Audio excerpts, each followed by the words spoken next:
नमस्कार, आप देख रहे हैं संसार क्रांति न्यूज। मैं हूं आपके साथ डिम्पल राणा।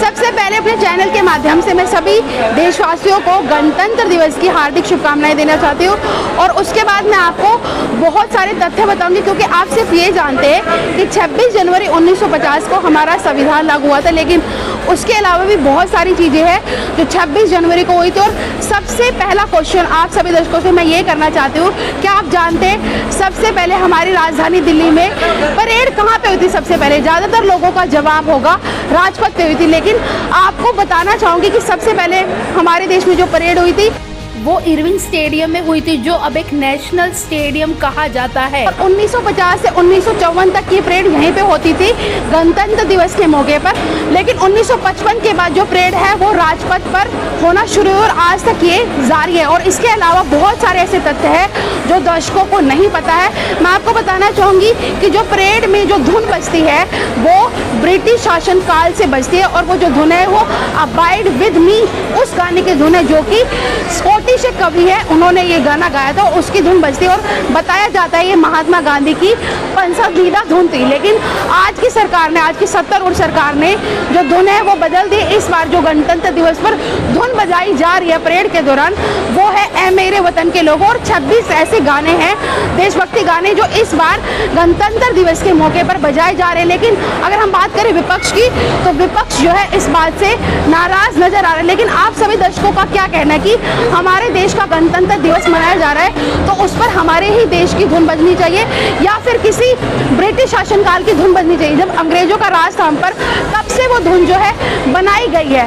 तो अगर ये देखा जाए कि महात्मा गांधी को कौन सी धुन पसंद है और ये देखा जाए कि हमारे देश के गणतंत्र दिवस पर कौन सी धुन बजानी चाहिए, तो ये सवाल हम आप पर छोड़ देते हैं। कमेंट बॉक्स में आप हमें टाइप करके ज़रूर बताएं कि आप देशभक्ति धुन सुनना चाहते हैं या ब्रिटिश शासनकाल के समय से जो धुन चल रही है वो सुनना चाहते हैं। सबसे पहले मैं आपको 26 जनवरी की वो इम्पोर्टेंट बातें बताना चाहती हूँ जो दर्शकों को नहीं पता है।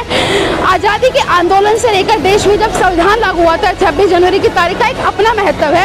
लाहौर अधिवेशन में एक महत्वपूर्ण प्रस्ताव पारित हुआ था जिसमें कहा गया था कि अगर ब्रिटिश सरकार ने 26 जनवरी 1930 तक भारत को उपनिवेश का दर्जा नहीं दिया तो भारत को पूर्ण स्वतंत्र घोषित कर दिया जाएगा।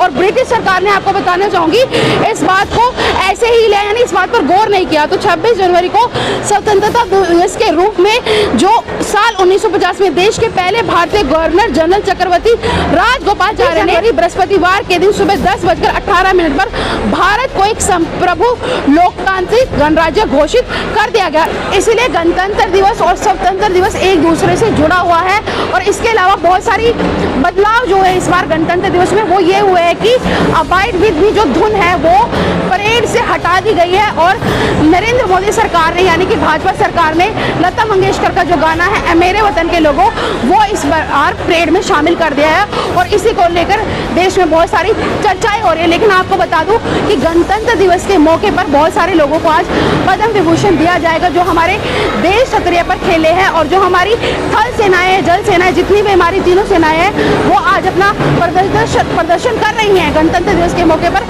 और ग्रेटर नोएडा का इस वक्त आप माहौल देख सकते हैं, ये मॉल है वेनिस मॉल है, यहाँ पर इंडिया गेट जो है वो हमारे भारत का इंडिया गेट यहाँ पर रिप्रेजेंट कर रहे हैं। और यहाँ पर बहुत सारे लोग भी आए हुए हैं और गणतंत्र दिवस के मौके पर आप क्या सुनना पसंद करेंगे, अपने देशभक्ति गीत या फिर अंग्रेजों के शासनकाल से चलती आई वो दिन? ये सवाल मैं आप पर छोड़ती हूँ।